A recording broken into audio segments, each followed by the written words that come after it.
When I say calculator, most of you think of this little guy here. It's small and handy, fits within the palm, and is able to do some quick maths. 2 plus 2 is 4.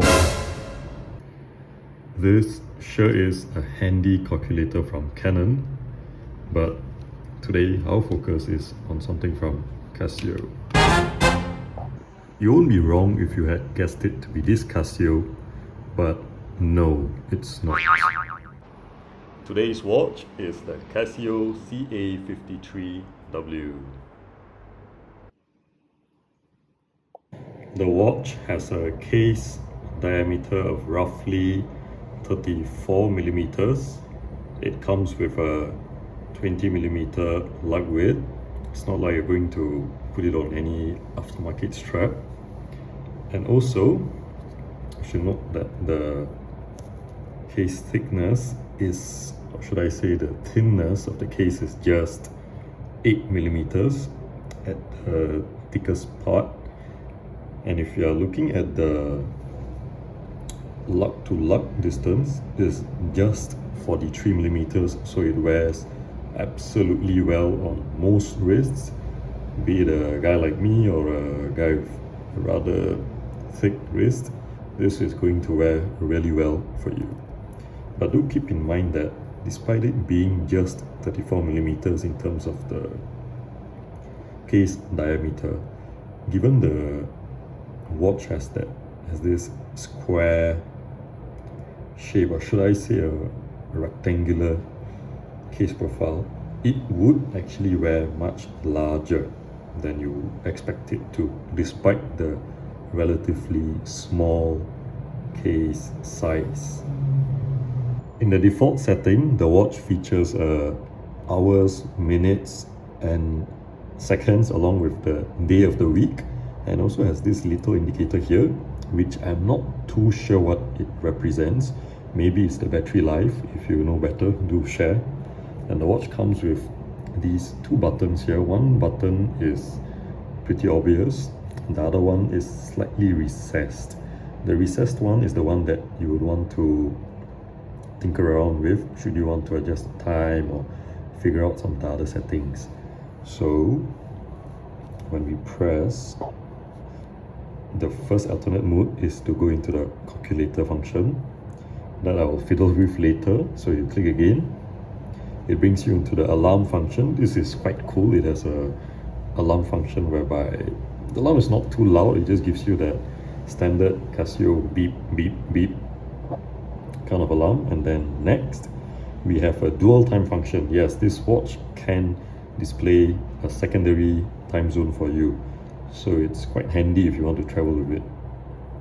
Next up is the stopwatch function. Yes, it also triples up, should I say, as a chronograph watch, besides being a traveler's watch. And we click again and we are back to the default setting, which is your regular day and time.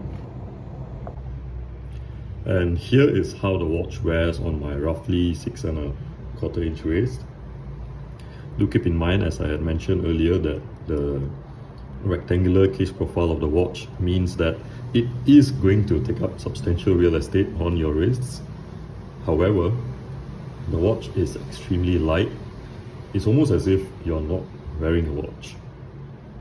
And it's funny that it has this rectangular shape whereby maybe out on the streets 50 meters away someone might mistake this for an Apple Watch, given the Apple Watch has a pretty similar, should I say, the older models have a pretty similar case profile as well, except that this guy does not have that knob or that tuning dial thingy that the Apple Watches usually have.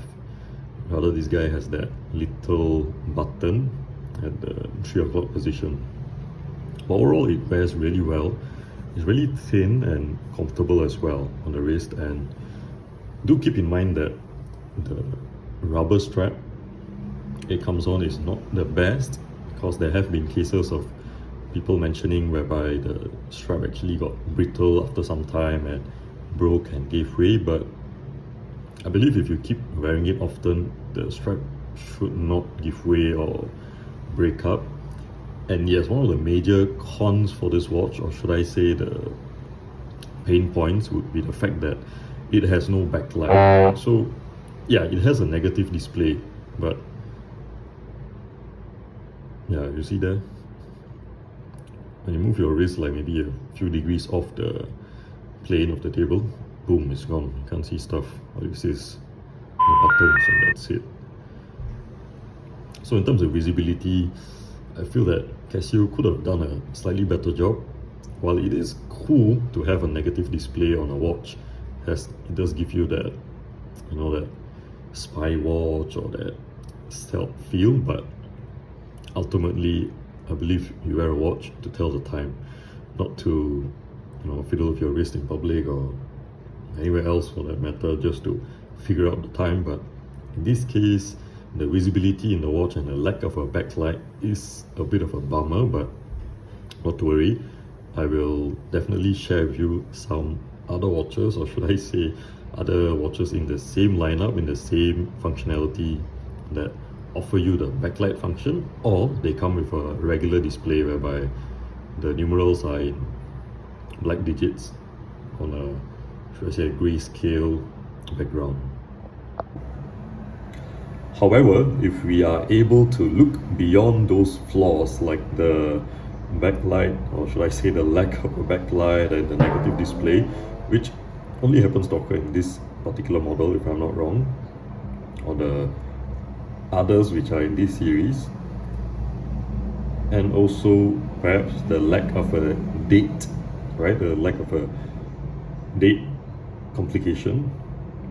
What Casio have really offered us here is incredible.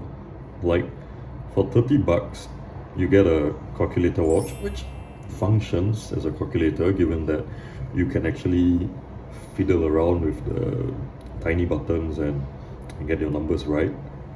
Watch with a dual time function, and also a stopwatch. Essentially, you're getting a, I won't call it a GMT, but a dual time watch.